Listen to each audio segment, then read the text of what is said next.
ओम अर्घम नमः। ओम अर्घम नमः। ओम अर्घम नमः। ओम अर्घम। ओम अर्घम नमः। ओम अर्घम। ओम अर्घम। ओम अर्घम नमः।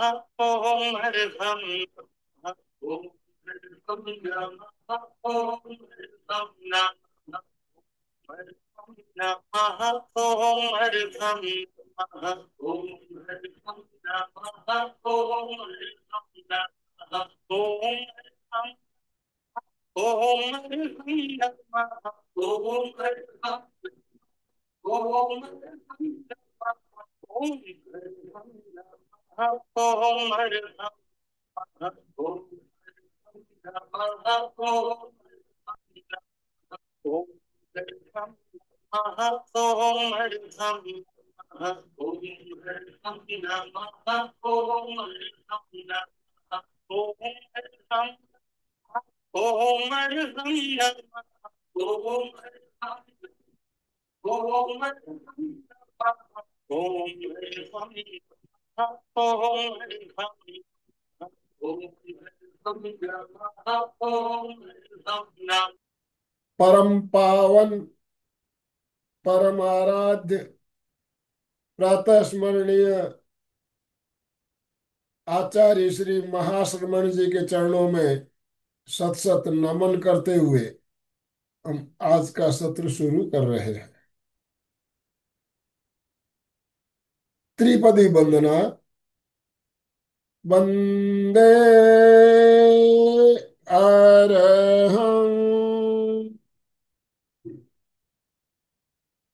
वंदे गुरुवरं।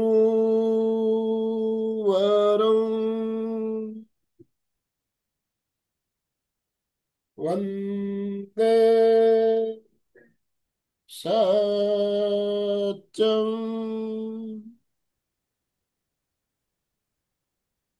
सभी साधक साधिकाओं को जय जिनेन्द्र सुप्रभात। ओम अरहम। ओम अरहम। बंधुओं और बहनों, एक बहुत ही शानदार विषय के साथ आज हम आपके साथ जुड़ रहे हैं। आज का जो टॉपिक है फ्रोजन शोल्डर।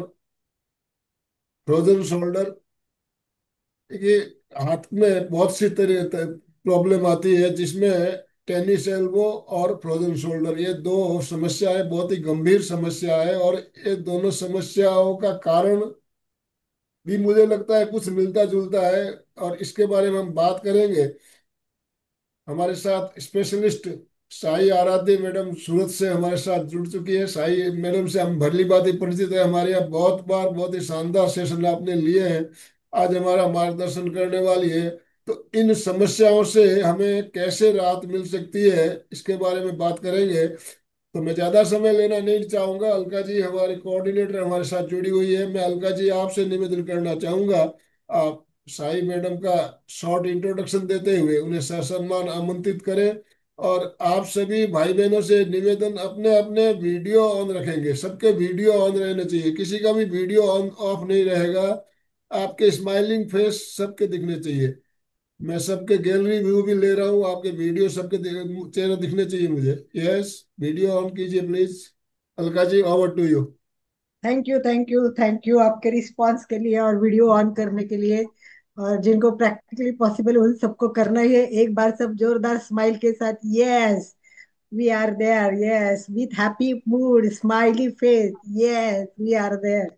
एक बार करेंगे ओम अरहम, ओम अरहम, ओम अरहम, ओम अरहम, ओम अरहम, ओम अरहम, ओम अरहम। बस ज्यादा समय नहीं लेना है, पर थोड़ा सा आपको रिलैक्स करके मैं क्लास की शुरुआत आनंद भाई जी ने ऑलरेडी की है और बताया भी है कि कितना सुंदर विषय याद किया हुआ है। विषय अच्छा होना एक बात, उसके बाद में हम क्या कर रहे हैं, विषय अच्छा, सिखाने वाले उससे अच्छा, डॉक्टर साई, जो इस क्षेत्र में 20 साल से अधिक काम कर रही है और तन मन से इससे जुड़ी हुई है। दो बात हो गई, और तीसरे आपके जैसे सुनने वाले हो तो और क्या चाहिए। तो ऐसा त्रिवेणी संगम यहाँ इकट्ठा हुआ है, टॉप विषय, टॉप सुनने वाले और टॉप प्रशिक्षक। तो एक बार हाथ हिलाकर साई का स्वागत करेंगे। सुस्वागतम स्वाई, ओम अरहम सुस्वागतम ओम अरहम सुस्वागतम ओम अरहम। स्वागतम। साई नाम ही बहुत सुंदर है, मैंने पहले भी परिचय दिया था कहा था। और सरनेम भी आराध्य, साई भी और आराध्य भी एक एक नाम में ऐसे जुड़े हैं। तो ये एक आराध्य है, और ये साई आराध्य योग के लिए अपने आप को समर्पित कर चुकी है। 2004 से ये जुड़ी है। पहले उसने वाईआईसी के वहां से कोर्स किया तबला पहला, और उसके बाद में नॉन स्टॉप वो क्लासेस करते रहे। देखो, जिनको ज्ञान लेने का होता है और लोगों तक पहुंचाने का होता है, और वो भी परफेक्ट पहुंचाना है, उपचार करना है, तो बहुत ज्ञान की जरूरत होती है। केवल एक लोग बीएड हो जाते हैं, बीएड हो जाते हैं और टीचर बन जाते हैं, पर आगे प्रोग्रेस नहीं कर सकते। वो स्कूल में कर सकते हैं, एमएड हो सकते हैं, दूसरे टॉपिक में पीएचडी कर सकते हैं, पर कुछ नहीं करते। कुछ लोग, बहुत रेयर लोग करते हैं। तो वैसे साई ने 2004 में कोर्स शुरू किया, और 2007 में डिप्लोमा इन थेरेपेटिक थेरेपी करना बहुत इंपॉर्टेंट हो गया, और 2007 में वो डिप्लोमा लिया। फिर PG diploma in yoga education, और वो भी लोनावला कल्याण। आपको पता होगा कि कैवल्य धाम का लोनावला बहुत फेमस है, और वहाँ जो वो ज्ञान लेता है वो प्रशिक्षक निश्चित ही बहुत प्रशिक्षित होता है, अच्छा होता है। 2009-10 में करा। उसके बाद इतना ही नहीं, तो वहां रुकी नहीं, तो उसने एमए इन योगा शास्त्र एंड संस्कृत। संस्कृत बहुत इंपॉर्टेंट है, क्योंकि जिसका संस्कृत क्लियर है, मुझे लगता है ऐसा ही कि वो आदमी है ना, बहुत बातों में क्लियर होता है, क्लियरिटी होती है संस्कृत के साथ। तो इन्होंने एमए एमए इन योग शास्त्र 2022 में संस्कृत में किया, और फिर डॉक्टर कब बनी है? ये डॉक्टर बनी नेचुरोपैथी की। ये डॉक्टर बनी नेचुरोपैथी की, क्योंकि नेचुरोपैथी बहुत इंपॉर्टेंट है। जिनको योगा आता है, योगा के साथ नेचुरोपैथी होता है, तो वो कॉम्बिनेशन ही अलग बन जाता है। क्योंकि केवल योगा सिखाना भी सफिशिएंट नहीं, कुछ नेचुरल बातें जानना भी बहुत जरूरी होता है। और ये नेचुरोपैथी का डिप्लोमा उन्होंने 2017 में लिया है, और लगभग आज 20 साल का उनको नेचुरोपैथी में अ, अनुभव है। 2013 से सूरत में वो एक अंबेडकर कल्याण वनवासी केंद्र ट्रस्ट के अंतर्गत अपना एक योगा सेंटर चलाती है, और बहुत अच्छी तरह से चलता है, बहुत अच्छा रिस्पॉन्स है। और ये अनेक बीमारियों के लिए उपचार का काम करती है। सबसे बड़ी बात उपचार होती है। वैसे तो उपचार करना देखो आसान नहीं होता है। हमने योग विद्या धाम से जब योगा सीखा था, तब स्ट्रिक्टली इंस्ट्रक्टर थे कि तुम योग शिक्षक बने हो, उपचार के स्पेशल नहीं हो। जब तक उपचार का एक स्पेशल कोर्स होता है, उपचार अलग और योगा सिखाना अलग। जिनको योगा आता है ना, वो तुरंत बोलते हैं हाँ हाँ मैं उपचार कर देता हूँ, क्या हुआ, पीठ का दर्द है, हाँ हाँ करो करो भुजंग आसन करो। अरे वो पूछता ही नहीं है कि दर्द क्यों है, क्या है। प्रॉब्लम ये होती है, एक तो गैप कम होता है, एक तो ज्यादा होता है, दोनों के आसन उल्टे होते हैं। बिना पूछे आसन किए तो उस आदमी को तो सीधा हॉस्पिटल जाना पड़ेगा ना। तो इसीलिए परफेक्ट नॉलेज होना बहुत जरूरी है। और विषय प्रोजन शेल्टर, कई लोग आज मुझे बोलते कंधे बहुत दुखते हैं हल्का, कंधे बहुत दुखते हैं। लोगों को ये प्रॉब्लम बहुत चल रही है, इसके बहुत सारे कारण है। और मैं माइक ज्यादा आनंद भेजने का, शॉर्ट में इंट्रोडक्शन दो, तो हम शॉर्ट ही इंट्रोडक्शन देते हैं। और जब वक्त खुद बोलने लगता है तो अपने आप उसका परिचय होता जाता रहता है।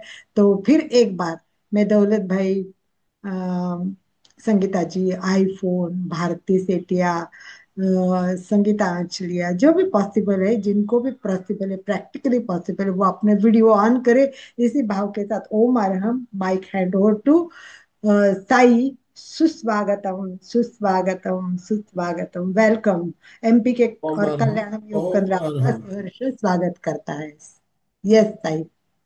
अनम्यूट कीजिए अपने आप को साई। नमस्ते सभी को। ओम हरहम।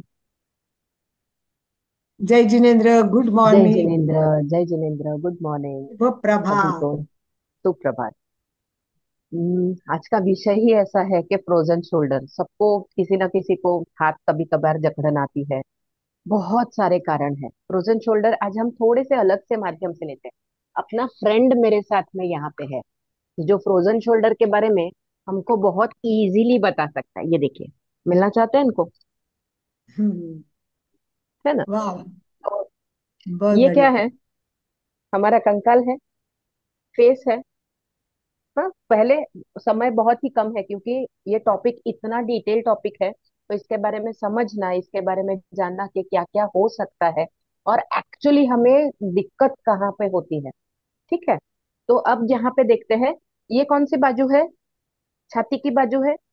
यस। ये पासनिया है। ये अपना कॉलर बोन है। दिख रहा है सभी को? ये यस। कॉलर बोन है। ओके। अब कॉलर बोन से अगर आप सामने से देखोगे, तो गर्दन जब हम इधर कर लेते हैं तब ये एक कॉलर बोन, पीछे से देखेंगे तो ये अपना शोल्डर ब्लेड की जो त्रिकोण हड्डी है ना, ब्लेड के जैसा है, शोल्डर ब्लेड है ये। पीछे से शोल्डर ब्लेड, आगे से कॉलर बोन, और फिर हाथ की हड्डी। ठीक है। अभी हाथ ऊपर नीचे ऊपर करेंगे तो इसके नीचे क्या आया? पासड़ी आई, बगल आई। हाँ, तो हमें ये पता चलेगा, अभी ये देखने के बाद थोड़ा क्लियर हो जाएगा। अभी यहाँ पे, यहाँ से जॉइन हाथ है, शोल्डर ब्लेड है, और यहाँ पे क्या है? मणके है। बराबर। यहाँ के मणके जो है वो सिर पूरी तरह से आगे होने के बाद में गर्दन के पीछे से धीरे धीरे नीचे जाएंगे। तो अभी कितने सारे जॉइंट हुए, देख पा रहे हो? केवल एक जॉइंट का शोल्डर जॉइंट ही नहीं आएगा। शोल्डर जॉइंट जब आएगा तब ये पीछे से मणके आएंगे। मणकों के बाजू में शोल्डर ब्लेड आएगा। शोल्डर ब्लेड पीछे के बाजू से, आगे के बाजू से गर्दन के साथ में शोल्डर आएगा, छाती आएगी, चेस्ट का पोर्शन आएगा। तो चेस्ट का पोर्शन हाथ से जुड़ा हुआ, शोल्डर ब्लेड का पोर्शन हाथ से जुड़ा हुआ। अभी इसको हम देख सकते हैं अपने बॉडी पे, सामने से गर्दन, कान से लेके शोल्डर तक, आगे चेस्ट से लेके शोल्डर तक, पीछे शोल्डर से लेके हाथ तक, गर्दन से लेके हाथ तक। पीछे देखोगे तो शोल्डर ब्लेड से स्पाइन, स्पाइन से शोल्डर ब्लेड, और शोल्डर ब्लेड से हाथ। अब इतना सारा जॉइंट है, इन डायरेक्शन, इनडायरेक्टली सब एक दूसरे से जुड़े हुए हैं। अब क्या होगा? जब भी ये रिब्स में, अभी ये शोल्डर ब्लेड है ना, इसको पकड़ के रखना पड़ेगा, क्योंकि इधर आप देख पा रहे हो कि ये कितना सिंपल छोटा जॉइंट है, और ये जॉइंट हल्का फुल्का है, क्योंकि इसकी रेंज ऑफ मोशन ज्यादा है। रेंज ऑफ मोशन ज्यादा है ना, रेंज ऑफ मोशन मतलब जितना घूमेगा उसका रेंज ऑफ मोशन हो जाए। तो ये ढीला है। ढीला है मतलब फ्री मूवमेंट वाला है। हाथ मूव करके देखो। ठीक है, हाथ मूव करके देखने के बाद पता चलेगा। अभी हाथ मूव किया तो हमारे शोल्डर ब्लेड से हाथ की मूवमेंट है। अभी हम ऐसा भी कर सकते हैं कि बिना शोल्डर ब्लेड, शोल्डर ब्लेड का उपयोग नहीं करना है, केवल हाथ का उपयोग करना है। हाथ घुमा के देखो। अभी पता चला मूवमेंट के बाद में क्या हुआ? ये मूवमेंट में फर्क है। शोल्डर ब्लेड को यूज करके मूवमेंट अगर करते हैं तो हमारी स्पाइन की भी मूवमेंट होती है, क्योंकि इसकी मूवमेंट पीछे से करेंगे, इसकी मूवमेंट करेंगे तो इसका भी उपयोग होगा, है ना? अब कितने सारे मसल्स होंगे? एक तो सबसे महत्वपूर्ण ग्रुप ऑफ मसल्स। कभी एक बार एक जन काम नहीं करता है, काम करना होता है तो उसको संगठन चाहिए, ग्रुप चाहिए। तो इसमें एक, जो ये ऊपर वाला खांचा है, दिख रहा है ऊपर वाला खांचा, ये वाला, तो ये शोल्डर ब्लेड का स्पाइन है। हम क्या बोलते हैं? ये अपना स्पाइन है। बराबर है। तो ये शोल्डर ब्लेड का स्पाइन है।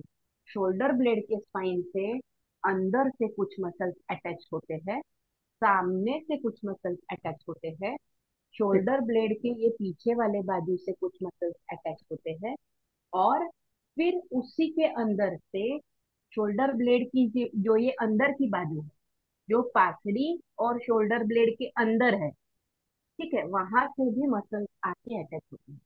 अभी उनके नाम भी बताने के बाद में और ज्यादा कंफ्यूजन लगेगा, इसलिए मैं सबके नाम नहीं लूंगी, लेकिन उनके नाम के साथ में उनका कार्य तय है।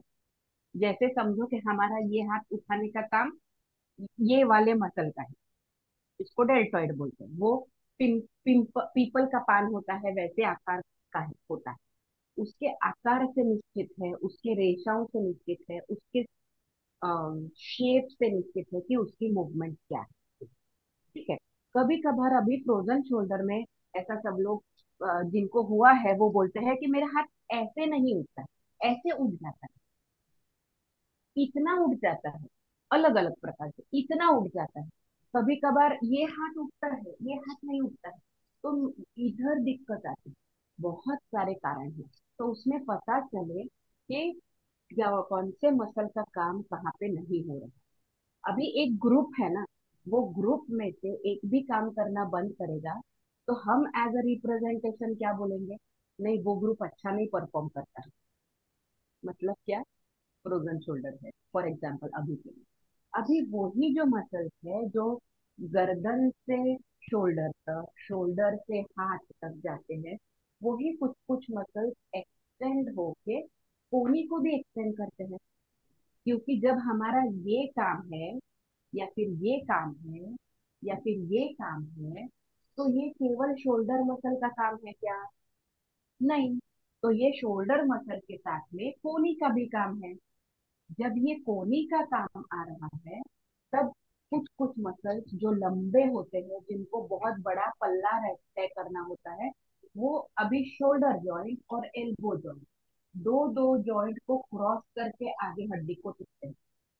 अभी जब हमारी मूवमेंट होती है, तब क्या मूवमेंट है पता है? ये बोन होता है, वो बोन से पहले और बोन के बाद में जो मसल जाता है, उसकी रेंज ऑफ मोशन उतनी लंबी होती है। ठीक है। फिर जो मसल कंधे से, जो कॉलर बोन से, हमारी ब्यूटी बोन होता है, अगर हमारा वजन बढ़ गया या चर्बी बढ़ गई तो हमारा ब्यूटी बोन नहीं दिखता है, इसीलिए बोला गया है ब्यूटी बोन। मतलब जब ब्यूटी बोन दिखेगा, तब हमारा स्वस्थ है, मतलब हमारी चर्बी ओके है, इधर के लिए, हाँ, नीचे के लिए पता नहीं। ठीक है। तो ये ब्यूटी बोन जब दिखेगा, तब ये ब्यूटी बोन का काम है कि पासड़ियों को और हाथों को कवर करना।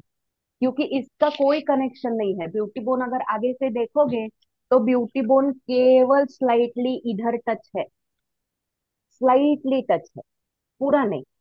फिर उसके नीचे पासड़ियां है, और ब्यूटी बोन के नीचे और पासड़ियों के बीच में बिल्कुल छोटा सा डिस्टेंस है। ये भगवान ने क्यों रखा होगा? नीचे का भी अभ्यास करना है, क्योंकि वजन ज्यादा नहीं बढ़े, इसके अंदर फेफड़े है, तो श्वास भी अच्छा होना चाहिए। इसलिए हमने देखा था कि भस्त्रिका प्राणायाम में ये मूवमेंट है ना, भस्त्रिका प्राणायाम में ये वाली मूवमेंट है।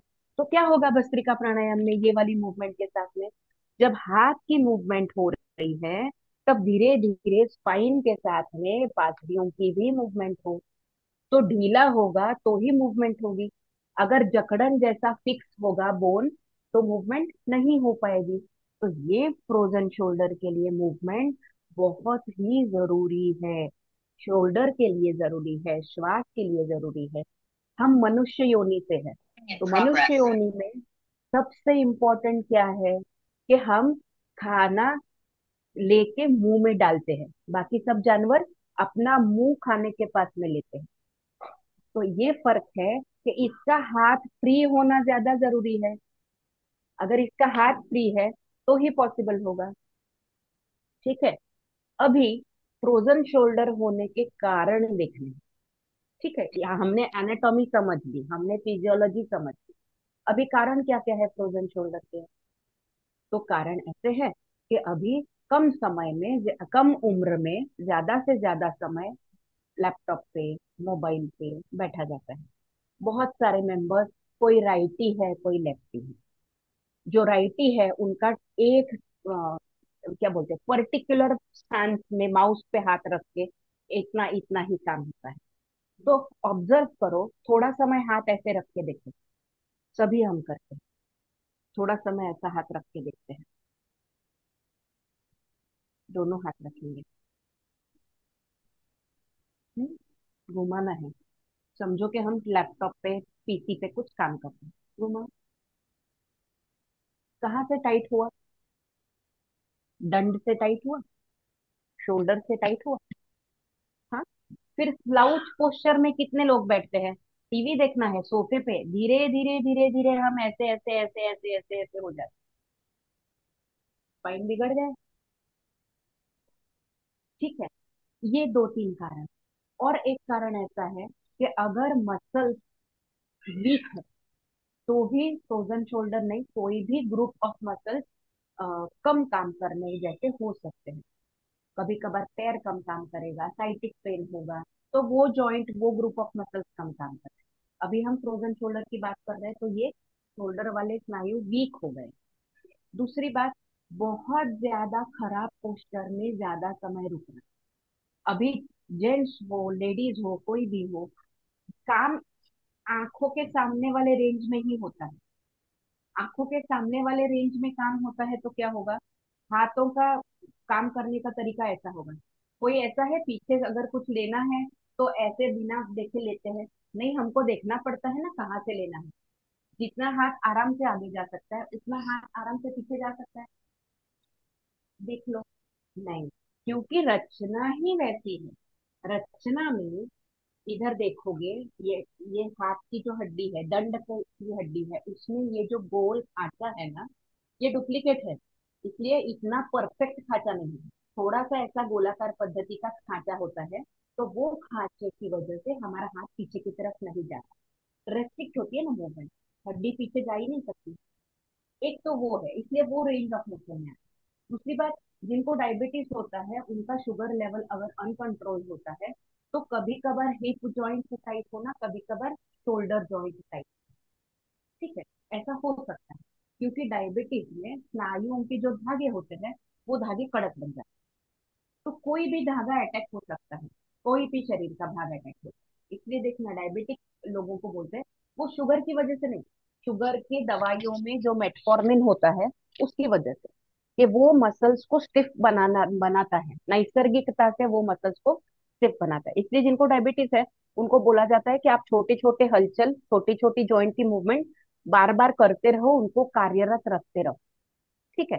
तब अब जब शोल्डर जॉइंट हिलाना है, तो ये शोल्डर मूवमेंट करके देखो।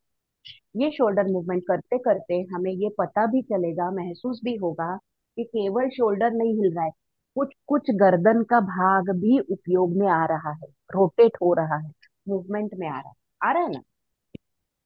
आ रहा है। ठीक है। अब हम और थोड़ा सा ज्यादा, मैं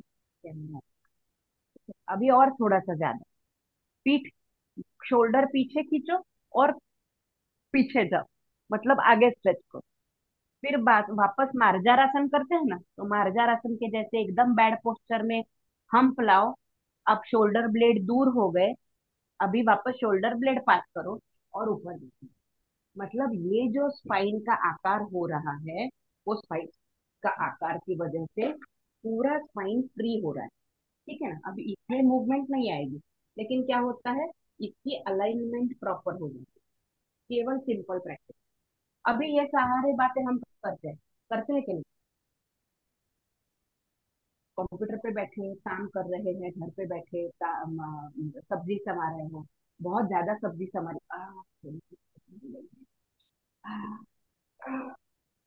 करते हैं ना, हम खुद को फ्री करते हैं, खुद को रिलीज करते हैं। लेकिन यही बात कॉन्शियसली, हाँ, एकदम कर रहे हैं, बराबर सेम प्रैक्टिस। हाथ है, हाथ आगे की तरफ है, हाथ बाजू से है, ये सारे प्रैक्टिस। हाथ ऊपर से, हाथ बाजू में है, डीप ब्रीथ करें। अभी ऐसा ही पूरा रोटेशन, पूरा रोटेशन। तो पीठ के स्नायुओं का उपयोग धीरे धीरे अंदर तक जाने देना। इससे क्या होगा, स्पाइन भी फ्री रहेगा। ठीक है। अब डायबिटिक लोगों में ये जब सांधे जकड़न वाले पूरे जकड़ जाते हैं, तब अपने आप वो जो जकड़न है वो एक जगह से दूसरे जगह पे ट्रांसफर होती है। तो शोल्डर से लेके वो टेनिस एल्बो तक, जैसे मतलब एल्बो है, एल्बो जॉइंट है, वहां तक जॉइंट हो जाए। अब टेनिस एल्बो क्या है? टेनिस एल्बो मतलब अपना अपनी जो कोनी है, अपने कोनी के साथ में, अभी हाथ से देखोगे तो छोटा सा हड्डी कैसी है, छोटी है। उसके बाद में दो हड्डियां आगे की तरफ है और वो बहुत ही छोटी छोटी है। तो हाथ में देखो ये वाली जो मूवमेंट है, वो ये वाली मूवमेंट है। हम्म, तो क्या होगा? कहाँ से मूवमेंट है? अभी दूसरे हाथ से अपना दंड पकड़ लो, दूसरे हाथ से अपना दंड पकड़ लो और आगे की मूवमेंट करो। अभी पता चलेगा कि दंड में से मूवमेंट अलग बात है, दंड की मूवमेंट अलग है, और केवल फोर आर्म की, आगे वाले हाथ की मूवमेंट अलग है। बिना दंड को हिलाए हुए भी ये मूवमेंट हो सकता है। तो ये मूवमेंट एल्बो में से है। ठीक है। हम बहुत सारी मिक्स एक्टिविटी करते हैं। तो ये एक्टिविटी में कॉन्शियसली केवल टारगेट शोल्डर की मूवमेंट और केवल टारगेट एल्बो की मूवमेंट जब की जाती है, तब उसके साथ में वो पूरे हाथ की मूवमेंट होती है। हमने स्कूल में हैंड रोटेशन प्रैक्टिस किया था। कभी भी हम सूक्ष्म व्यायाम तरीके से ये हमेशा प्रैक्टिस करते हैं, ये वाली मूवमेंट हमेशा प्रैक्टिस करते करते हैं ना सभी। तो ये सारी मूवमेंट में, ये मूवमेंट के साथ में जब दो जॉइंट, दो सांधे जब एक साथ में आते हैं, तब जिनको समझो कि फ्रोजन शोल्डर है, उनको टेनिस एल्बो होने का चांस होता है। अब ये जो पैथोलॉजी है, मतलब जो विकृत अवस्था है, क्योंकि ये अच्छी वाली अवस्था नहीं है, प्राकृतिक अवस्था नहीं है, ये विकृत अवस्था है। ये क्यों होती है? अभी जैसा आपने देखा कि शोल्डर जॉइंट है, वो थोड़ा फ्री जॉइंट है। तो जॉइंट को पकड़ के रखने के लिए हम क्या करते हैं नॉर्मली अपने घर पे, जो समझो कि सोफा है या फिर पर्दे हैं, कर्टन है, तो कर्टन में भी अगर धूल ज्यादा है, तो कर्टन का इनर साइड होता है और कर्टन का आउटर साइड, अंदर वाला होता है वो सॉफ्ट होता है, ऊपर वाला जो नॉर्मल अपना कर्टन होता है वैसा होता है। या फिर हम सोफे पे कवर लगाते हैं, या हमारे बेड को लिनन लगाते हैं। तो linen is a inner part, कि उसको सपोर्ट करना है। तो जॉइंट जो अब समझो कि हाथ ऐसे कर लिया, तो छोटे बच्चे थे तो हम ऐसा बोलते थे ना, अरे उसको हाथ से मत उठा, उसको खबे से उठा। क्यों? हाथ टूट जाए, डिसलोकेट हो जाए। ये बताया गया है कि डिसलोकेशन मतलब क्या? डिसलोकेशन मतलब वो जो सांधा है, जो बॉल एंड सॉकेट जॉइंट है, वो थोड़ा सा उथल सांधा है, मतलब शैलो जॉइंट है। एकदम हिप जॉइंट कैसा है, ऐसा पक्का जॉइंट है, वैसा ये जॉइंट ऐसा है। तो छूटने की संभावना ज्यादा है। इसकी वजह से उसको लिगामेंट, लिगामेंट का काम क्या है? सांधे को, जॉइंट को पकड़ के रखना, बनाए रखना। तो लिगामेंट है, वो एक दूसरे को अगर घिसने लगे या फिर लिगामेंट टूटने लगे, बहुत बार ऐसा हो जाता है कि ऐसे ऐसे फास्ट मूवमेंट करते करते हुए भी लटकता है, या फिर कोई पेन होता है, तो वो लिगामेंट टूटने की संभावना है, लिगामेंट इंजरी होने की संभावना है। तो ये ध्यान से करना है कि ओवर एक्शन में भी नहीं जाना। तो ओवर एक्शन में जब जाते हैं तब ये तकलीफ होती है कि इंजरी होने के कारण उसको हील होने में काफी समय लगता है। अभी ये पता है कि लिगामेंट इंजरी को हील होने के लिए ज्यादा समय लगता है, लेकिन अगर फ्रैक्चर हुआ है तो फ्रैक्चर 45 डेज में बंध जाता है। ये पता है ना, क्योंकि कभी कभार देखा है फ्रैक्चर हुआ है तो 30 दिन 45 दिन लगते हैं, एक आध महीना रखते हैं। लेकिन लिगामेंट को प्रॉपर लाने के लिए उसको, क्योंकि लिगामेंट होते हैं वो सॉफ्ट होते हैं, लिगामेंट में बोन का कोई पार्ट नहीं, बोन है उसका गुण है कि वो तुरंत हील हो जाए। तो ये हील नहीं होता है। तो ये हील होने के लिए ज्यादा समय लगता है, और उसको एक ही उपाय है, इमोबिलिटी। उसको जकड़ के पकड़ के रखना है, उसमें कोई भी मूवमेंट नहीं करना। हम दही जमाते हैं तो बार बार देखते हैं दही जमाने के लिए, दही जमाने के लिए, दही जमाने के लिए।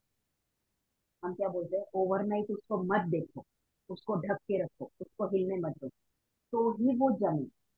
सेम उसी प्रोसेस से हमारा जॉइंट है, लिगामेंट का काम है, कोई भी मूवमेंट बगैर सांधे को पकड़ के रखना, जॉइंट में रखना। तो शोल्डर जॉइंट में बहुत सारे लिगामेंट, तो एक भी लिगामेंट का काम अगर कम हो जाता है, तो भी हमारी मूवमेंट में थोड़ी सी दिक्कत आती है। ठीक है। अभी कौन से जॉइंट हम सब लोग सूक्ष्म व्यायाम करते हैं।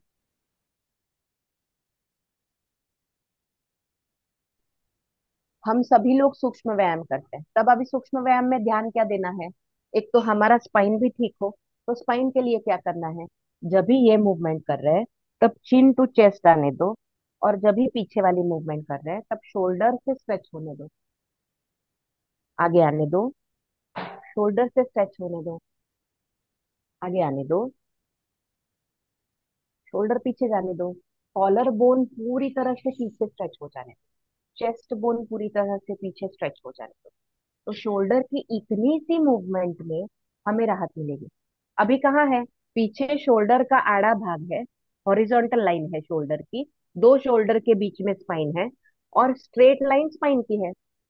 तो जब हम करेक्ट करना है तब हम इसके साथ में देखें कि ये सारा राउंड हमको ठीक करना है ना।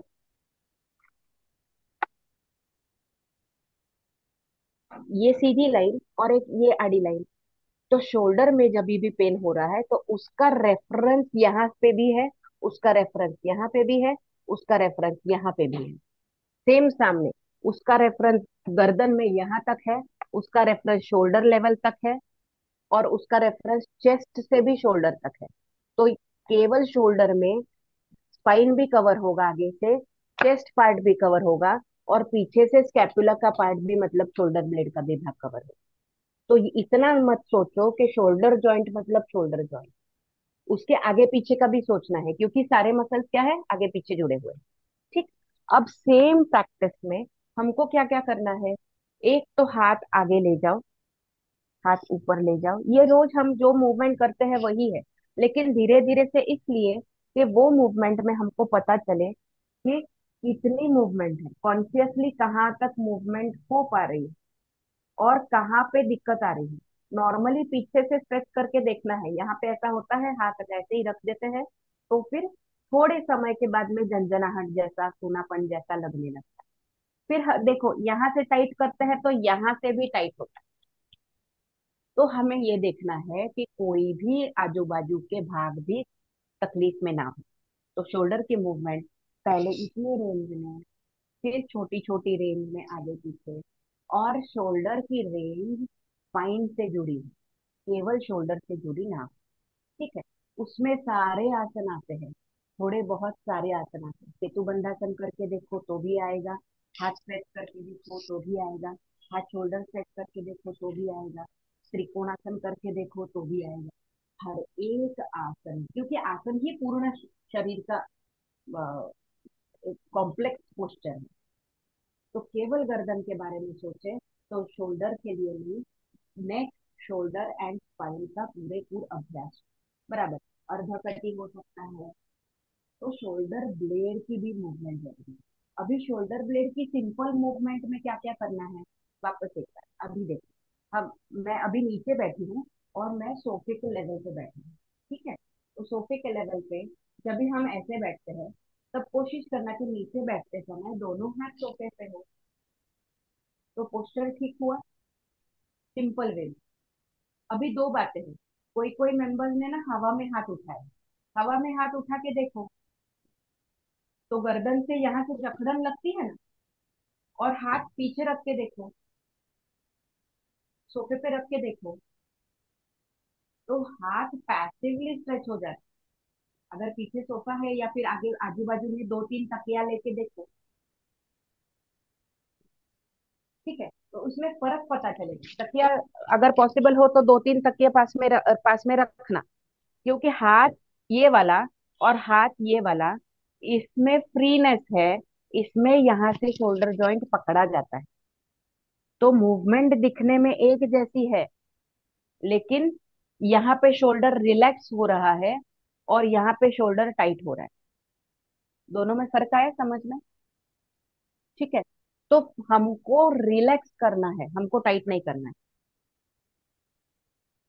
क्योंकि जब तक छूटेगा नहीं, जिनको कोई प्रॉब्लम नहीं है उनको तो आदत ही होनी चाहिए कि मोबिलिटी करनी है। लेकिन जिनके सांधे जकड़ गए हैं, जिनको फ्रोजन शोल्डर हुआ है, वो सिंपल देखो, हाथ ऐसा भी ले रख सकते, हाथ पीछे भी ले जाना है, ये सारी मूवमेंट, लेकिन पूरे सपोर्ट के साथ में, कि मसल्स में जो अपेक्षित स्ट्रेचिंग होना जरूरी है, इसको बोला गया है एक्सपेक्टेड पैसिव स्ट्रेच। तो आसन जो हम करते हैं वो मोस्ट प्रोबेबली एक्टिव आसन है। फिर हाथ ये करना एक्टिव है क्योंकि हमारे सांधे हमारे मसल्स खुद से काम कर रहे हैं। तो ये मूवमेंट में अलग बात है, और तकिया लेके देखो ये अलग बात। तो और समझो कि मैं सपोर्ट लेने के लिए अगर ये रखती हूँ तो हाथ मेरा और ज्यादा ऊंचा उठेगा, और कुछ सपोर्ट के लिए मैंने ऐसा रखा है तो हाथ इतना ऊंचा हो जाएगा। तो मेरे मसल्स में उतना स्ट्रेच पैसिवली आ रहा है, मैं बैठी हूँ आगे, लेकिन हाथ अपने से अपने आप खींचा जाना। करेक्ट। तो हाथ अपने आप खींचा जाना, पोजीशन अपने आप में स्ट्रेच होना, पैसिवली हर मसल का कॉन्शियसली स्ट्रेचिंग होना, ये असिस्टेड।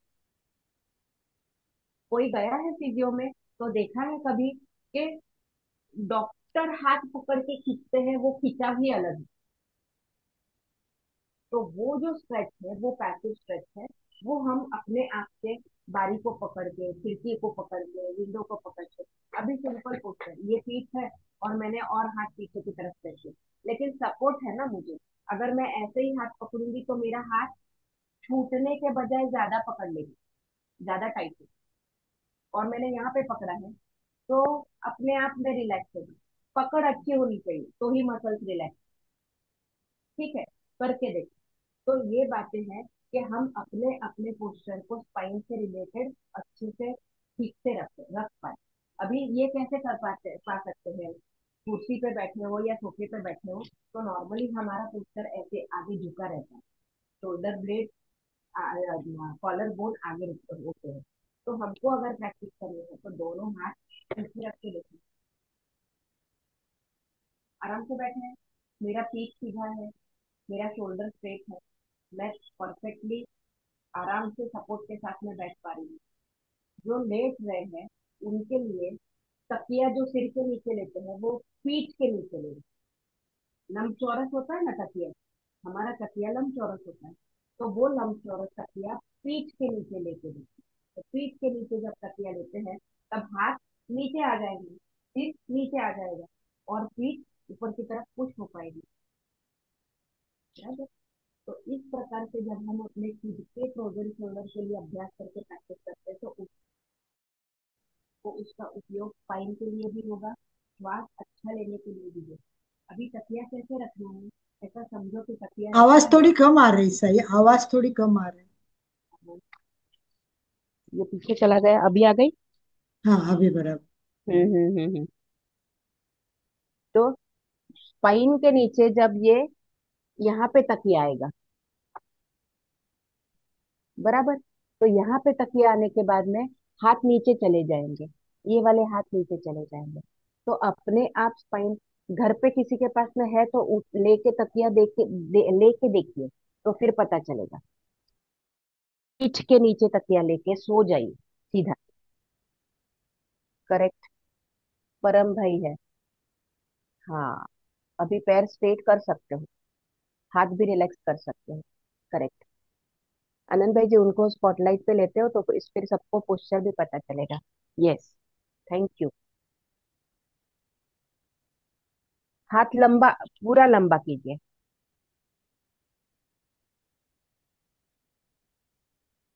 स्ट्रेच करेंगे। हाँ।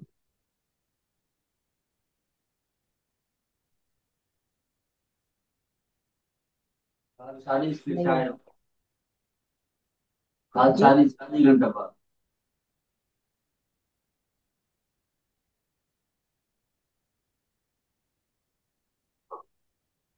ओके। तो इससे इससे अपने आप पैसिवली स्ट्रेच होगा, अपने आप शोल्डर ब्लेड खींचे जाएंगे, क्योंकि नॉर्मली हमारे पोस्चर से हमारे शोल्डर ब्लेड जो सेंटर में होने चाहिए वो हमारी पोस्चर की वजह से दूर आते हैं। ऑब्जर्व करना, हमारे कंधे नीचे झुके होते हैं, हमारा वजन आगे आया रहता है। तो इसको पीछे की तरफ स्ट्रेच करने के लिए, ये वाले पोस्चर होने के लिए, स्पाइन का स्ट्रेच होने के लिए, और गुरुत्वाकर्षण शक्ति तो हमारे शरीर पे काम करती ही है। अगर लेट के प्रैक्टिस होती है तो अपने आप से बहुत ही आराम से सिंपल तरीके से स्पाइन का स्ट्रेचिंग होगा। स्पाइन के स्ट्रेचिंग के साथ में इसका केवल फ्रोजन शोल्डर को तो आराम मिलेगा ही मिलेगा, टेनिस एल्बो को आराम मिलेगा ही मिलेगा। उसके साथ में श्वसन अच्छा होगा, उसके साथ में पाचन अच्छा होगा, उसके साथ में पोस्चर ठीक रहेगा, उसके साथ में मसल्स का वीकनेस निकल जाएगा। कितनी सारे बातें हैं। तो फ्रोजन शोल्डर ठीक करते करते इतने सारे अलग अलग से हम उस सब पे काम कर सकते हैं। हमारा थायराइड ठीक होगा, क्योंकि फिजियोलॉजी को जब हम देखते हैं, जब हम आसन को सिंपल भाषा में देखेंगे, तो आसन को हमें धीरे धीरे जब हम मोल्ड करते हैं, तो ये आसन का मोल्डिंग जो है वो सेतुबंधासन स्थिति की तरफ जाता है। तो उसके अंदर ही अंदर हमारे शारीर क्रिया मतलब फिजियोलॉजिकल चेंजेस भी आते हैं। अब शोल्डर जॉइंट का जो फ्रोजन शोल्डर वाला पार्ट है उसको जब हम स्ट्रेच करना है, तो लिगामेंट्स को भी ओवर स्ट्रेच करके फायदा नहीं है, तो लिगामेंट्स को भी पकड़ के रखना है, लेकिन मसल्स में हमको अपेक्षित स्ट्रेच लाना है। तो जब सिंपल वाली पोस्चर है, कोई भी हचपच नहीं है, कोई भी एक्सट्रीम स्ट्रेच नहीं है, कोई भी ट्विचिंग नहीं है, मतलब जैसे हम बोलेंगे कि निचोड़ते हैं, तो ये वाली मूवमेंट में हमारे शोल्डर लिगामेंट जो है वो बहुत ध्यान पूर्वक काम करते हैं। हमने चलते चलते जब मोच आती है तब एंकल पूरा बिगड़ जाता है, सोजा आ जाता है। तो लिगामेंट्स में अगर इंजरी है तो सोजा आना, वो पार्ट स्वेलिंग होना, उसका मूवमेंट नहीं होना, ये सारी बातें आते रहती है। तो सेम पैर में है वो प्रोमिनेंटली पता चलता है, क्योंकि अदरवाइज हम पैर पे खड़े भी नहीं रह सकते। शोल्डर जॉइंट समझो कि हमने उपयोग किया भी नहीं है, तो भी ये सिंपल सी मूवमेंट। फिर कहाँ पे दिक्कत आती है? कपड़े पहनने में दिक्कत आती है, खुद का खाना खाने में भी दिक्कत आती है, क्योंकि इतनी टाइटनेस होती है कि हमारा चम्मच से या हाथ से लिया हुआ खाना मुंह तक भी नहीं जाता है, क्योंकि ये बहुत टाइट हो जाता है। तो ये हमको ध्यान में रखना है कि थोड़ा सा स्ट्रेचिंग, और ध्यान से स्ट्रेचिंग। कोई भी हार्डवेयर जो बिना समझ मतलब समझने वाला नहीं है, कोई भी है, तो उनके पास में ना जाओ, अच्छे वाले डॉक्टर को बताओ, क्योंकि कोई भी मूवमेंट करने से पहले उनको वो शरीर शास्त्र पता होना चाहिए, तो ही उनके पास में जाना है। और ये वाली सारी मूवमेंट कहीं ना कहीं अनकॉन्शियस लेवल पे हमारी जो आती है, वो ये एक्टिव मूवमेंट आती है।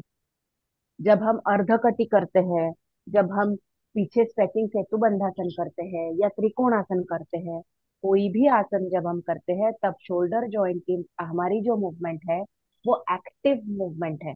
इसलिए सूत्रों में कहा गया है, हमेशा मैं तो हर हर लेक्चर में जब भी होता है तब मैं बोलती हूँ कि जो पतंजलि योग सूत्र में स्थिरम सुखम आसनम और प्रयत्न शैथिल्य अनंत समापत्तिभ्याम की जो कॉन्सेप्ट है, वो यही कॉन्सेप्ट है कि आपका आसन स्थिर हो, सुखी हो। हमको ऐसा लगता है कि 1 सेकंड के लिए, 2 सेकंड के लिए, 10 सेकंड के लिए अगर मैं स्थिर होती हूँ तो मेरा आसन आसन हो गया, तो ऐसा नहीं। आसन में हमको निष्पत्ति भाव चाहिए। वो बहुत फिलोसॉफिकल ये है, लेकिन केवल हमको इतने से पता चल जाएगा कि एक्टिवनेस और पैसिवनेस में फर्क क्या है। ये सिंपल सी चीजें अभी आपने देखी कि सोफे पे हाथ रखा है तो शोल्डर फ्री रहते हैं, लेकिन खिंचाव होता है। अपने आप एक सिंपल प्रोसेस में स्ट्रेचिंग है। तो इस प्रकार के शोल्डर की मूवमेंट जिनको भी पेन है वो कर सकते हैं। विंडो का सपोर्ट लेके पकड़ लो तो चलेगा, सोफे का सपोर्ट लेके पकड़ लो तो चलेगा, तो अपने आप पोस्चर सामान्य आराम से रह पाएगा। अभी अगर समझो कि इस हाथ को मैंने सपोर्ट नहीं दिया है और इस हाथ को सपोर्ट दिया है, तो ज्यादा लंबा आराम के साथ में कौन सा होगा? ये वाला या पीछे वाला? पीछे वाला ना। तो स्थिरम सुखम आसनम का कॉन्सेप्ट ये है कि जब मसल्स पैसिव हो तभी उसका काम रिजुवेनेशन प्रोसेस में करेगा। इसके लिए और एक सिंपल उदाहरण मैं देना चाहती हूँ। जो घर की लेडी है, समझो कि वो बीमार है, तो क्या हो सकता है? सामान्य परिस्थिति में हम क्या कर सकते हैं? घर की लेडी बीमार है तो क्या करेंगे? वो क्या करती है? उठ के चाय बनाएगी, फिर जाके सो जाएगी, उठ के खाना बनाएगी, फिर जाके सो जाएगी। जो समझो के बाहर का नहीं खाती, फिर अगर समझो कि ऐसा है कि बाहर का खाना है, तो आगे से कोई भी फैमिली मेंबर बाकी के हो गए, अगर न्यूक्लियर है, जॉइंट है, कुछ भी, तो रूम के बाहर मत आ, सो जा। अंदर भी है लेकिन बाहर की सारी आवाजें आ रही है, तो वो मानसिक रूप से रेस्ट कर पाएगी क्या? नहीं कर पाएगी। तो उसका विश्राम सही तरह से होता है क्या? सेम उसी तरह से, जब तक उसको उसकी स्टेट में, उसको उसके जैसे उसको निरामय भाव से अगर रखना है तो ही ये भाव ठीक होगा। उसको बोलेंगे थोड़ा काम कर फिर बाद में रेस्ट कर, थोड़ा काम कर फिर बाद में रेस्ट कर, तो हीलिंग प्रोसेस में दिक्कत आती है। ये नेचुरल है। ठीक है। सही। थोड़ा प्रैक्टिकल कराओगे? प्रैक्टिकल करेंगे। हाँ।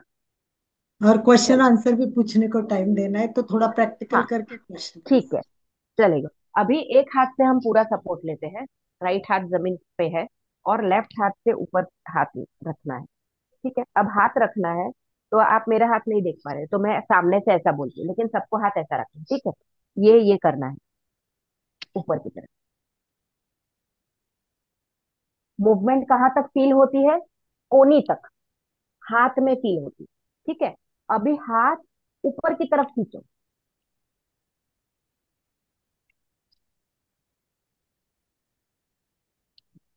फर्क समझा मूवमेंट में?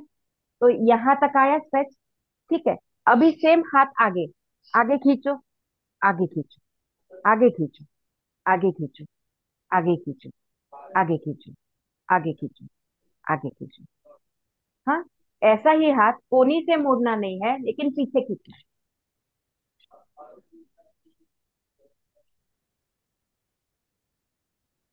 सभी हवा में कर रहे हैं। तुरंत ये भर आया, तुरंत ये भर आया, टाइट हो गया। हाँ, अभी सेम जिनके पास में भी कुछ मतलब सामान हो, कुछ हो, आप गाड़ी में बैठे हो तो आप गाड़ी के खिड़की पे हाथ रख सकते हो। हाँ, ठीक है। तो अब ये पोजीशन में मैं खुद को हिला रही हूँ।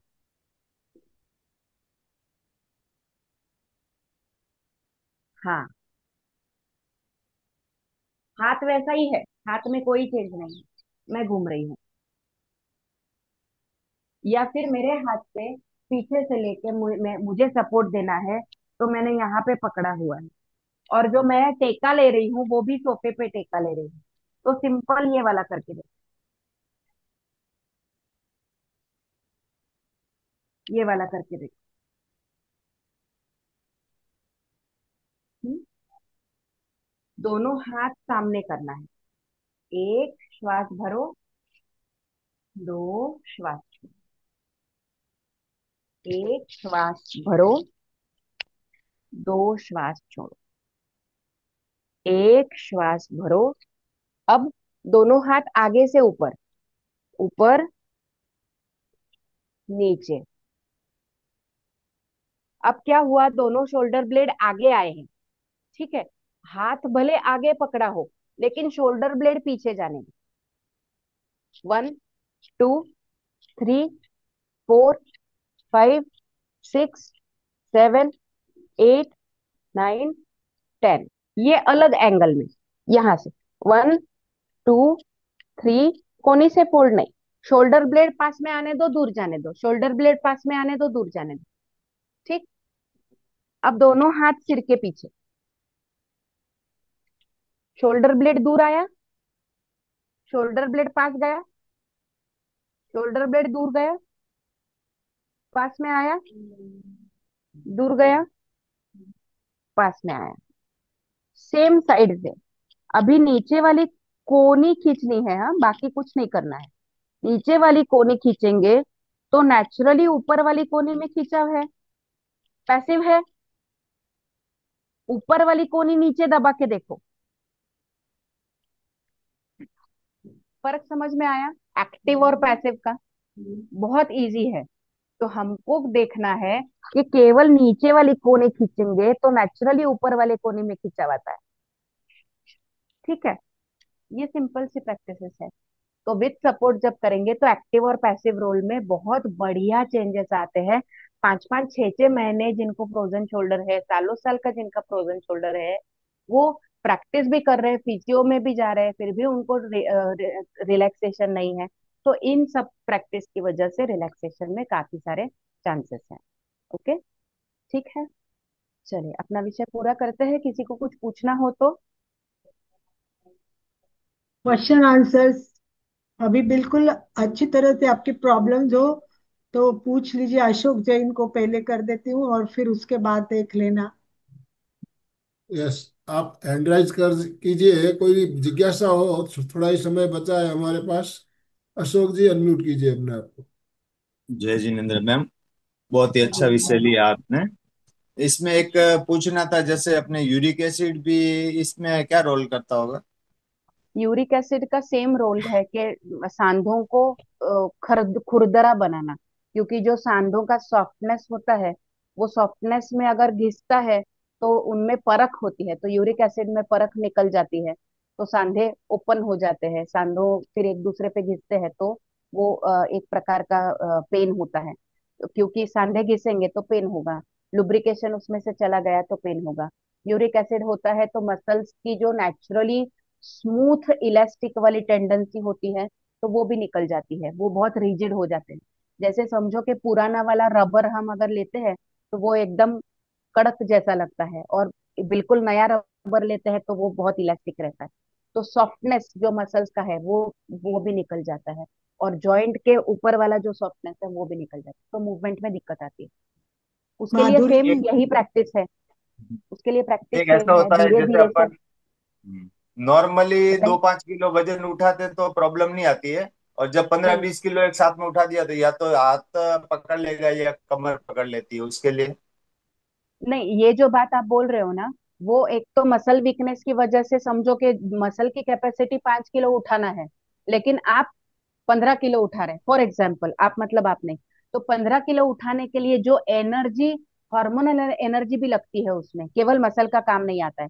देखो कभी कभी कभार हम फाइट एंड फ्लाइट मोड जो होता है ना, वो हार्मोनल बैलेंस पे आता है, तो ये जब भी आता है तब उस समय पे हम वो ऑन द स्पॉट समय के लिए हम वो चीज कर लेते हैं, लेकिन वो पूरी होने के बाद में जो हार्मोन तो सबसाइड हो गए, लेकिन वो मस्कुलर डिस्ट्रैक्शन रह जाता है। तो उसके लिए ऐसा है कि मसल्स की ताकत भी उतनी ही जरूरी है। जो रेसलर्स होते हैं वो एक दिन उठाते नहीं है, उनको रोज की प्रैक्टिस है, फिर उनको रोज की प्रैक्टिस है तभी भी वो काउंट कॉन्शियसली प्रैक्टिस करते हैं। हमारा उतना ध्यान नहीं होता है, तो उसके पीछे केवल मस्कुलर एक्शन नहीं है, उसके पीछे हार्मोनल एक्शन भी है। तो अगर ऐसा होता है तो मसल्स धीरे धीरे से स्ट्रेच करके उसको मसाज कर सकते हो, उसको नेचुरोपैथी का स्नेहन स्वेदन करवा सकते हो, आयुर्वेद में उसको पीठ का लेप दे सकते हो, शोल्डर को गर्म पानी से, नमक वाले पानी से बांध के रख सकते हो। इवन स्पाइन मतलब कहीं कोई भी जगह पे जकड़न अगर है, तो इस प्रकार से जकड़न को छुड़ाया जा सकता है। हमारी परंपरा में बहुत सारे ऐसे उपाय है कि गरम नमक वाला पानी जब हम सिर पे रखते हैं, कपाल पे रखते हैं, तो फीवर के लिए काम आता है, हाँ, शोल्डर पे रखते हैं तो उसके लिए काम आता है, तो वैसा कर सकते हैं। धन्यवाद। Thank you. Madhuri. Yes, Madhuri माँ। जय हाँ। जिनेन्द्र। मेरे जय हस्बैंड के जिनेन्द्र। बड़ा हुआ है, उससे भी फ्रोजन शोल्डर होता है क्या? उनके बहुत दर्द होता क्या है, कपड़े भी नहीं पहन पाते वो, आ, कोलेस्ट्रॉल बढ़ा हुआ आ, है। वापस से एक बार बताइए, क्योंकि आवाज बीच बीच में कट रही थी। कोलेस्ट्रॉल बढ़ने के कारण कुछ है। कोलेस्ट्रॉल कोले बढ़ा हुआ है, तो उससे भी फ्रोजन कोलेस्ट्रॉल शोल्डर होता है क्या? नहीं, उससे फ्रोजन शोल्डर अलग बात है, अच्छा। कोलेस्ट्रॉल बढ़ना अलग बात है। तो फ्रोजन शोल्डर उनको डायबिटीज हो सकता है, या उनका फिजिकल एक्टिविटी की वजह से फ्रोजन शोल्डर हो सकता है, तो उसका कारण देख देख सकते हो। एक तो सेडेंट्री लाइफस्टाइल भी अभी ऐसा है कि दिन भर अगर स्पाइन की कोई मूवमेंट नहीं हो तो भी फ्रोजन शोल्डर हो सकता है, क्योंकि फुल बॉडी की मूवमेंट ही नहीं है। तो वो देख लेना, उसका कॉज जान लेना, ये भी जरूरी पड़ता है। उनको सिंपल कपड़े सिंपल भी सी नहीं पहन स्ट्रेचिंग पाते। प्रैक्टिस, हाँ सिंपल सिंपल सी स्ट्रेचिंग प्रैक्टिसेस भी करेंगे तो भी देखना। कोलेस्ट्रॉल पूरा अलग है, लेकिन आप जो सवाल कर रहे हो कि कोलेस्ट्रॉल और फ्रोजन शोल्डर रिलेटेड है, तो no, it is not related, अलग है। तो उसका कारण अलग होगा, इसका कारण अलग होगा। उपाय ठीक है। दोनों के लिए स्ट्रेचिंग आसन सेम है। ठीक है। सुचेता जी। ओके। जय जिनेन्द्र।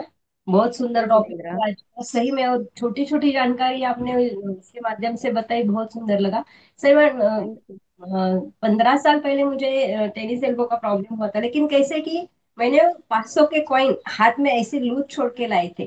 तो मेरा क्वेश्चन था, जो भी हम बोझा उड़ाते हैं ऐसे हाथ से लेते हैं तो ज्यादा प्रॉब्लम हो जाती है, एक हाथ पे छोड़ देते हैं तो ढीला, वो ज्यादा प्रॉब्लम हो जाती है। सही में ना, जो भी सही बोझा। में, क्योंकि हाँ, सेम ये शरीर का बायोमैकेनिक्स है। ये शरीर के बायोमैकेनिक्स में जिसने समझ लिया उनको बहुत आसान है, जिसको नहीं समझा उसको उम्र भर नहीं समझेगा, क्योंकि ये बहुत छोटी छोटी सी बातें हैं। अगर हम एक हाथ से उठा रहे हैं तो ब्रेन सेट होता है ना, दूसरा शरीर का भाग हमारा सेट हो, दूसरा शरीर का भाग हमारा एंकर हो। अगर हम कोई चीज उठा रहे हैं, समझो कि बाल्टी उठा रहे हैं, तो हम आगे वाले पैर पे अपने शरीर का वजन दबा के, आगे वाले पैर के पे पूरा फोर्स दे के फिर कोई चीज उठाते हैं। अगर वैसा काउंटर बैलेंस हमारा शरीर ने सेट करना भूल गया तो हम गिरने का चांस है, या फिर वो जकड़न होने का चांस है, या फिर वो कभी कभार हमारा ध्यान नहीं है तो गलती से किचन में हमसे चमची छूट गई और हमने चमची उठाने की कोशिश की और ध्यान नहीं है, तो लचक भरती है। ऐसी लचक भरती है कि हम उठ भी नहीं पाते, या नीचे जो लचक भरी है वो वापस से फिर से खड़ा भी नहीं रह पाते। और ये सबसे मूल कारण अभी देखा जाए तो ये वात का कारण है।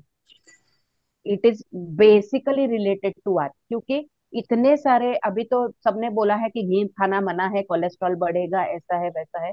तो घर में जो अपने शरीर में जो लुब्रिकेशन होना है वो कम है।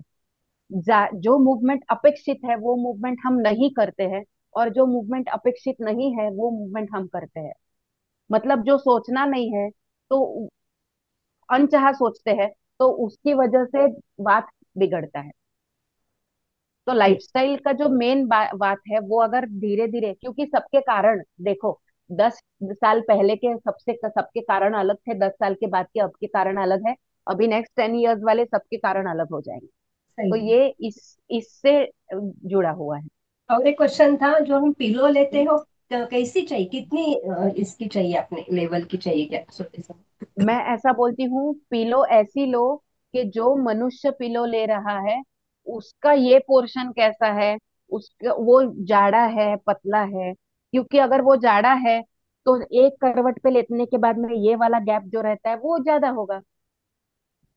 पतला है तो ऐसा लेटने के बाद में ये वाला गैप है वो कम होगा। तो एक करवट पे लेटने के बाद में हमारा स्पाइन स्ट्रेट हो, ऐसा पिलो लो। और करवट पे सोना चाहिए या सीधा सोना चाहिए? मैक्स टू मैक्स करवट पे सोने से माइंड ब्रेन शांत होता है, सीधे सोने में स्पाइन बहुत दिक्कत वाला करता है, क्योंकि स्पाइन की रचना जो कर्व वाली है, हम सीधे सो ही नहीं पाते। तो ब्रेन को शांत करने के लिए, रिलैक्स करने के लिए हाफ करवट बोलते हो, हाँ, एक करवट पे वो वाला ज्यादा रिलैक्स। पैर ऐसा ऊंचा करके सोते हैं, वो वाला ज्यादा रिलैक्स।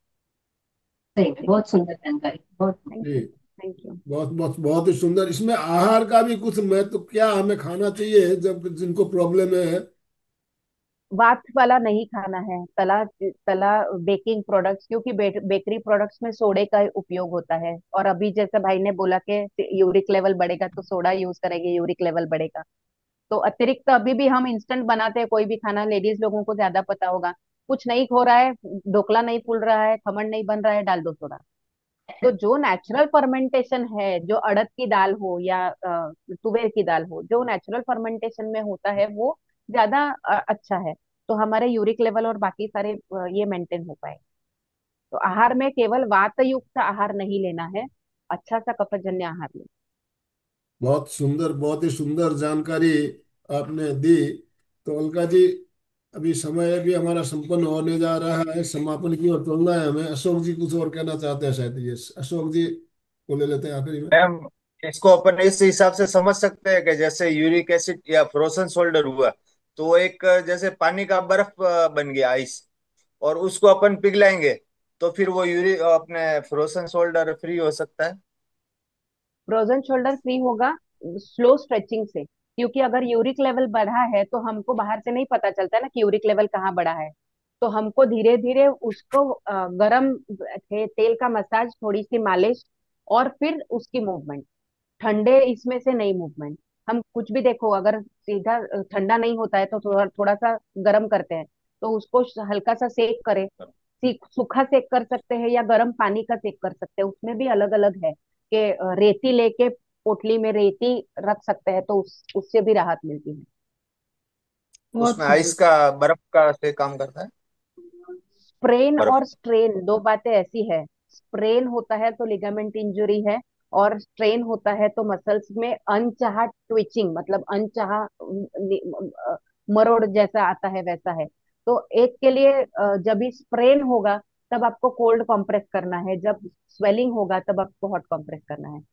ये लेकिन खुद से जज नहीं करो, क्योंकि बहुत छोटे छोटे से ये है, हमको नहीं पता चलता है। अगर हम समझो कि हॉट फॉर्मेंट करते रहे और कोल्ड फॉर्मेंट की जरूरत है, तो बहुत ज्यादा स्वेलिंग होती है, मतलब इतनी खराब स्वेलिंग होती है कि आप महसूस, मतलब जिनको महसूस होता है उनको ही पता चलता है।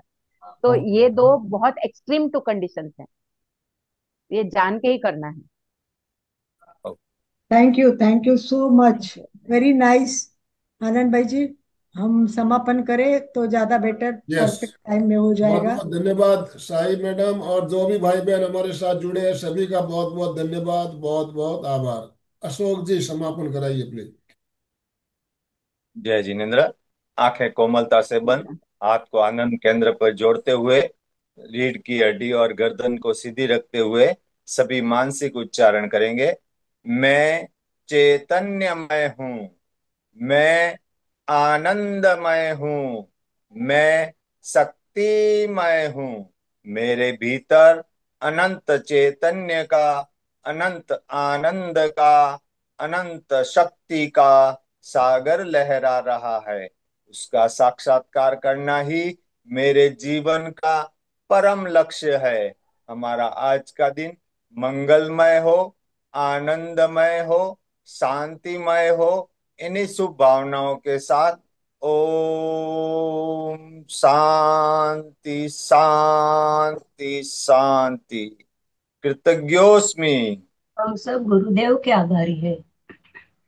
कृतज्ञोस्मि, हम हम सब सब गुरुदेव गुरुदेव, के आभारी हैं। कृतज्ञोस्मि। हम हम हम सब सब गुरुदेव के गुरुदेव। आभारी। यस, सुचेता जी स्लोगन बोलिए। सभी एक साथ में उच्चारण करेंगे। फिटनेस का डोज, 1 घंटा हर रोज। फिटनेस का डोज, 1 घंटा हर एक रोज। घंटा हर रोज। का डोज। 1 घंटा एक हर घंटा रोज। हर। ओम जय। आराम। ओम अरहम।